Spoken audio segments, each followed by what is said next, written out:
Okay, it's time for another update video, and as you can see, there is a ton of stuff going on right now. I don't even know where to start. A lot of stuff has come together very recently this weekend. I attended the CORGS event. That's Columbus, Ohio Retro Gamer Society convention, video game convention. Mostly retro stuff.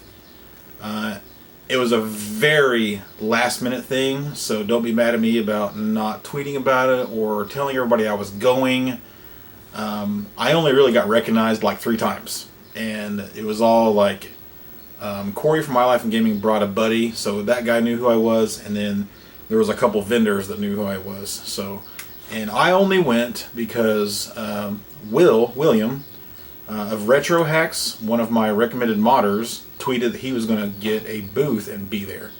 And I'm like, okay, at least he's got a place I could go and hang out, you know, instead of just walking around looking at stuff, because I'm not a gamer. And the place was, I would say, 90+% vendors selling stuff. So, and then they had a separate room for playing video games, which, again, I'm not a gamer, but it was interesting, but I wasn't impressed. It was a small convention, and the area that we had for all the vendors was a little bit too small, I think. Like, there was plenty of people there, so it could have been spread out more. Like, I don't think anybody was, like, you know, in each other's way too much. Like, it wasn't that bad, but I feel like if it keeps going as good as it went this year, they're going to need another bigger venue, and I think this was a new place for them this year, or like the last couple years, because Corey said a couple years ago was somewhere was not air conditioned, and this one was. Thank God. So anyway, yeah, Will said he was going to be there, so I contacted Will, and I said, hey, I'd like to just show up and hang out. He's like, hell yeah. So he even went through last minute ordeal of trying to get my logo printed on a big kind of like what am I trying to say, like a banner. And it came out great. Like, I might even have that person do a couple for me, just because they look so good. So, then I found out that Corey from My Life in Gaming was going. He's in Cincinnati, so not much of a trip for him to go to Columbus, and it's about 3 hours for me. So the show was like 10 a.m. to 6, and I don't think I sat down like maybe one time the whole time. It was very busy. I think Will did very well. I think he gained another at least 20, maybe 30 customers. And honestly, we didn't have a lot going on at the booth, and I mean almost nothing. I'd say for the first 2-3 hours, it didn't even have the NES or N64 modded consoles sitting there. He had a Neptune that he put together on a Sega Genesis Model 2 sitting there. And I said, well, you need to open it up, you know, because just having a 32X game into the Model 2 isn't as eye-catching as seeing all the circuit boards and everything, you know, modded up and running. He had a little TV there. So that drew some attention, and he had, like, you know, kind of a price list off to the side, and a couple banners, and there was no wall behind us, which was, I was just expecting that, and I think he was too. So if we do it again, we're going to have, like, I think there was some other vendors had like a PVC frame made up they could hang their banner off of, and that worked out. That looked pretty good, and that would work out really well, be easy to put together and disassemble. Like, I did a lot of farm shows with my last job, and I hated it because our product was not popular and nobody wanted to talk to us, so it was very boring. We just sat there, and usually the farm shows were 2-3 days plus. Some of them were outside in the heat, and this one was, you know, just 6 hours and very busy, and a lot of people talked to us, so that was very cool. And yeah, Corey came up, and we were talking about, like, I help them with some console work for their videos, right? So I wanted some help. I wanted to borrow some stuff if he had it, and it turns out he had a SuperGun. This is a very expensive SuperGun, jasonscustoms.com, and that's Jasen customs.com. I want to say Corey paid in the $500-600 range for this, and I don't know if that was with the extension JAMA harness and kick harness and start cord. I don't know if it all included that, but what he said, he was not impressed with the RGB video output. And this is another thing that's all come together, is I had an MVS board that I just bought recently. I think it was a 1-1, so it's a super long board. Got it for super cheap, untested or non-working, and I've already hooked it up and did not work. And I think the only other arcade stuff that I thought might work was like PlayChoice 10 stuff, but I don't think that's JAMA compatible. And then I had this CPS2 stuff, which is another thing that's starting to come together. I've bought the DarkSoft multi-kits for them. I was gonna like recap it, put it in the quiet fan. I have Undam's the USB controller adapter things. I think you can use like, what is it, PS2, PS3 controllers on it or something to that effect. And then of course I was going to put in Mark's HDMI kit, which I found out is not actually ready yet. Undam says it's just not done. But that's why I was really looking for a SuperGun so I could start actually testing this. You know, just get RGB to the PVM and just make sure they work. And I've already had this one turned on and it does work. So the SuperGun works and that CPS2 works. I haven't had this one in yet. And then this is sitting here because this is something else that happened recently. A local guy contacted me and asked me if I would be interested in buying some PVMs, plural. And I said, yeah, if they're the right price and they're decent. Various models. This one right here is a 1342Q. I'm not in love with it. I don't like these. The button interface up here. I like the other ones better. I'll show them later. I end up with 12 units. I think 3 of them are not RGB capable. So, and then one of the RGB capable ones does not work at all. I've already went through them and tested composite video on each one of them, and like it's got buttons down here for blue only, underscan, horizontal vertical delay, and then some of them have a 16:9 or 4:3 button to switch between them, and I've tested all that stuff already. I've tested audio as well, but like I haven't even paid for these yet because I wanted to be sure that RGB worked, and they were sold to me supposedly working and half tested, and the guy was like, yeah, just test them and pay me whenever you're done. And I didn't get a steal of a deal, but I got them right where I can, and it was mostly because I know a lot of people that want an RGB monitor or a bigger monitor. I wanted to step down. Most people that watch this channel know that my PVM 2030 is failing, and we think possibly the red gun is failing, or because it's just red is oversaturated or whatever you want to call it, and it looks like crap. Everything looks it's got a red tint over it. So I wanted to get a smaller one anyway because I don't do a lot of RGB stuff, but I still need it once in a while for testing.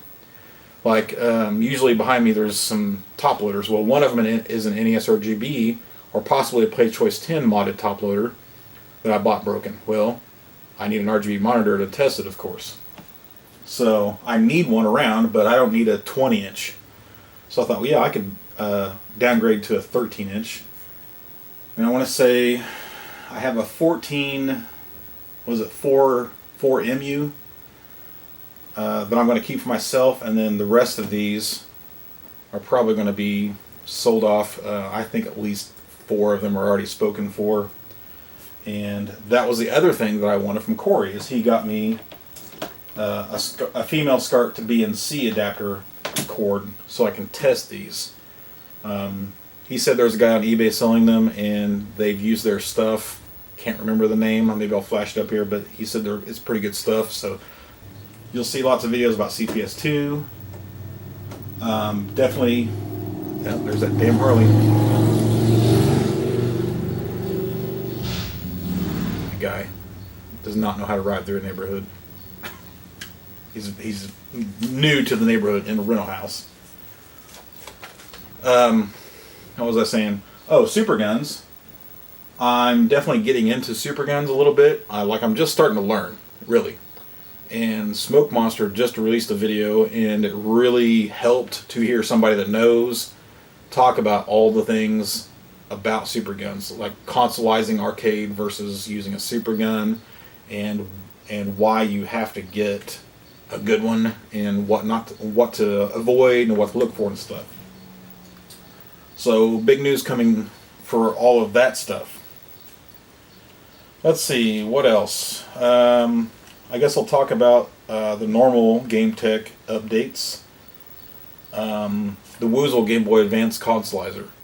I will be doing an update video about that soon. I want to get Steve to Skype with me and do an update video, because there is lots to talk about. Ever since I posted the first video, it's like that within hours we already had 20 things that we needed to say about it that we didn't get in the video, or I didn't get in the video, or whatever. I can't really say any kind of ETA. I hate doing ETAs anyway. And right now he's still working on the actual circuitry, because what you want to do in cases like this is you want to have protection for your code.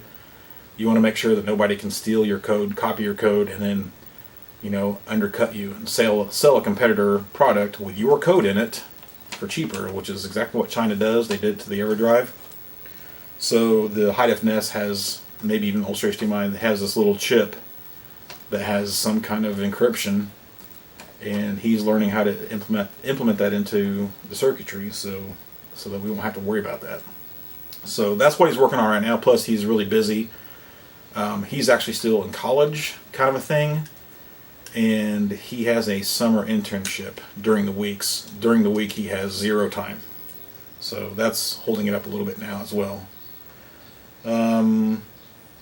I will be getting a couple kits from him hopefully this coming week, and installing them into a couple Game Boy Advance consoles, and hopefully getting them off to the My Life in Gaming guys, Corey and Try, so they can start doing their extensive testing and video on the kit, which is awesome.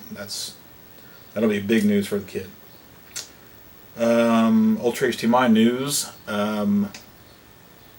Marshall said he was having to go back and resolder the HDMI connector on every single kit.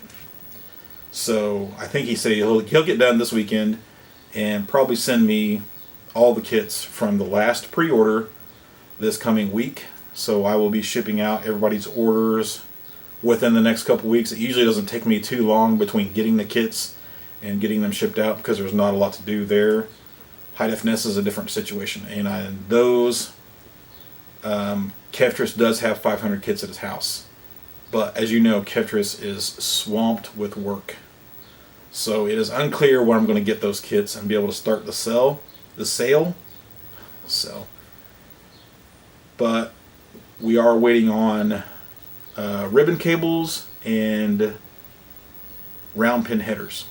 And then I think I have everything I need to start selling those kits again as well. If you remember last time, I sold 500 High Def NES kits. I think it was 500 in just under 2 weeks. And I think that was because we hadn't had any for 9 months. And that's just how it goes. If something's not available for a long time, then more and more people will line up to be getting it. So there was a lot of talk about, well, why don't you do one per person? Well, for one, I didn't know. This was mostly about UltraHDMI. Last time I sold UltraHDMI, I sold 400 kits in 4 days, but I didn't know that was going to happen. The previous 400 before that took almost a month to sell, and I was supposed to be 500, but I ran out of time before Marshall wanted to put in the order. So that's the only reason that that talk came about, was the one per person thing, and I don't want to do that. Like, I thought I could try it. Let's just say for the first week or two it was one per person, and then I switched back over. But honestly, as long as they're selling out and we can get to the next order and try to get in as quick as possible, I don't really want to stretch out the order like that. It's just it takes a lot of time, and I would say most people are only ordering one anyway, You know, it's not like somebody's going in there and ordering half of my stock. It's not like that at all. Like, I don't even think, on the Ultra HDMI, I don't even think anybody ordered 10 or more. I'd have to look, but it was mostly people ordering one kit anyway. What else? That's all I had written down for updates. I think the trip to Columbus was well worth it. I appreciate Will having me there, and I know he enjoyed having me there. And I think if I do another one, I think I will prepare more and actually take stuff to sell. Because I think most of the people who were there had no idea why we were there. You know, the modding scene is still not in, you know, public knowledge. People walk by and they see a Nintendo or N64 sitting there, and their immediate thought is, why is that sitting there? It was just, you know, we didn't have them hooked up to anything or anything like that. We had the Nintendo open eventually so you could see the kit, and then people started being like, what's going on here, you know? And that's when they started realizing that Will's there to repair and modify stuff. As far as I know, we don't even have a video game convention in Indianapolis. There's already the Midwest Classic or whatever it was. There's one in Wisconsin that I've already missed that Joe Parcell Memblers goes to every year, that I was trying to tag along on that one and get up and see that show. And it was just all of a sudden it was here, and I was already buried in something. I can't remember what was going on, just couldn't make it. But that was another thing we talked about, was trying to get our own convention going on, but just for the modding community. You know, get me and Kevtris and Voltar, Memblers and Will, and just to get all these, you know, people up there, and potentially have classes on how to teach people how to do mod work. I kind of scratched my head a little bit. I was like, well, what can I teach that I haven't already done a video of? You know what I mean? But, you know, maybe people wanted more one-on-one time to really like sit down and use like I could bring my JBC soldering station. Maybe people could like actually work with it and be like, oh, maybe I do want a better soldering station, or, you know, the Heiko 808. You know, maybe people have never even used a desolder gun, and they can be like, wow, I wish I would have known this was that amazing long ago. You know, I said the same thing when I got mine. I'm like, I wish I would have bought this thing 5 years ago. So that's an idea that we're throwing around too. I think that's mostly a My Life in Gaming idea. They wanted to get a bunch of us all in the same place for video reasons, documentary reasons, not necessarily just to put on a convention or a show or anything, but I think it'd be pretty cool. Let me know what you think.